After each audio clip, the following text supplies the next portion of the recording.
तर मंडळी, आज आपण बनवणार आहोत मस्त अशी चमचमीत आणि मसालेदार शेवग्याच्या शेंगांची भाजी. तर ही भाजी कशी झाली आहे ते तुम्ही नक्की सांगा. इथे मी शेवग्याच्या शेंगांचे तुकडे करून घेतले आहेत आणि त्यांची ह्या अशा पद्धतीने कीस काढून घ्यायचा आहे, म्हणजे साल काढून घ्यायची आहे. जर ती तशीच ठेवली तर शेंगा शिजायला खूप वेळ लागतो. त्यामुळे अगदी व्यवस्थित ही आणि अगदी इझिली निघते बरं का. तर अशा पद्धतीने ही साली काढून झालेल्या आहेत. आता ह्या शेंगांचे तुकडे जे आहेत ना ते आपल्याला धुवून घ्यायचे आहेत. मी जरा बोटभरपेक्षा जास्त उंचीचे ठेवले आहेत, पण जर आपल्याला ह्यापेक्षा कमी पाहिजे असतील, थोडी लांबी कमी पाहिजे असेल तरी चालू शकतं. इथे मी ते उकडून घेतले नाही आहेत, फक्त चिरून घेतले आहेत. आता कढईमध्ये तेल तापत ठेवलं, त्यामध्ये जिरं, मोहरी, हिंग फोडणीला टाकलं. नंतर चिरलेला कांदा, रेग्युलर चिरलेला कांदा जसा आहे म्हणजे आपण भाजीला घेतो तसाच चिरून घ्यायचा आहे. तो जरा छान गुलाबीसर परतून घ्यायचा आणि नंतर त्यामध्ये टोमॅटो. असं नेहमीच भाजी आपण बनवतो ना त्याच पद्धतीने आपल्याला ही भाजी बनवायची आहे. लाल तिखट, गरम मसाला आणि हळद. अगदी व्यवस्थित हे तेलावर परतून घ्यायचे आहेत मसाले. हे सगळं परतून झाल्यानंतर मी इथे वाटण टाकलं आहे.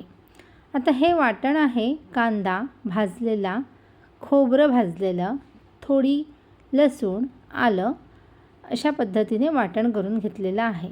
आता ते सुद्धा छान परतून घेतलं. मग चवीनुसार मीठ आणि ॲडिशनल आणि अतिशय चव देणारा पदार्थ म्हणजे चिकन मसाला. जर चिकन मसाला आपण ह्या रेसिपीमध्ये टाकला ना तर खूप खूप छान चव येते. आणि थोडंसं पाणी जर कोमट करून घेतलं तर उत्तम.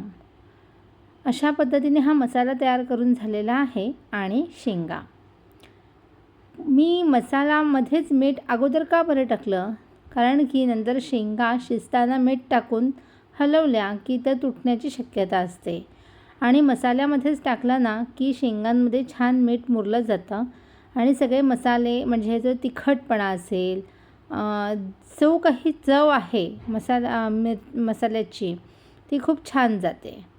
म्हणजे एक संघ चव येते असं म्हणायला हरकत नाही. अशा पद्धतीने आपण ही भाजी तयार केलेली आहे. त्यामध्ये थोडं पाणी टाकलं आणि ह्या पाण्यावर शिजवून घ्यायची आहे. झाकण ठेवलेलं आहे. एक 2-3 वेळा थोडं आपण चेक करायचं. आता बघा पाणी थोडं आटलं आहे, पण अजून जरा शेंगा शिजायला हव्यात है ना. तर म्हणून मी थोडंसं पाणी अजून टाकलं आणि पुन्हा झाकण ठेवलं. 2 ते 3 वेळा ही प्रोसेस करायला लागते. आता थोडं पाणी आटत आलं आणि आपली ही भाजी छानशी शिजलेली आहे, तिला तेल सुटलेलं आहे, याचा अर्थ भाजी शिजली आहे.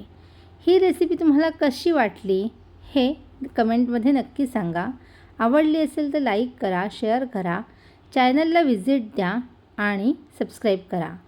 आणि चवीने खाऊ ह्या चॅनलवर तुम्हाला वेगवेगळ्या रेसिपी अगदी सलाडपासून छान कॉन्टिनेंटलपर्यंत सर्व रेसिपी मिळणार आहेत. आणखी तुम्ही कोणत्या रेसिपी आवडतात त्यासुद्धा सांगा, आपण करण्याचा नक्की प्रयत्न करू.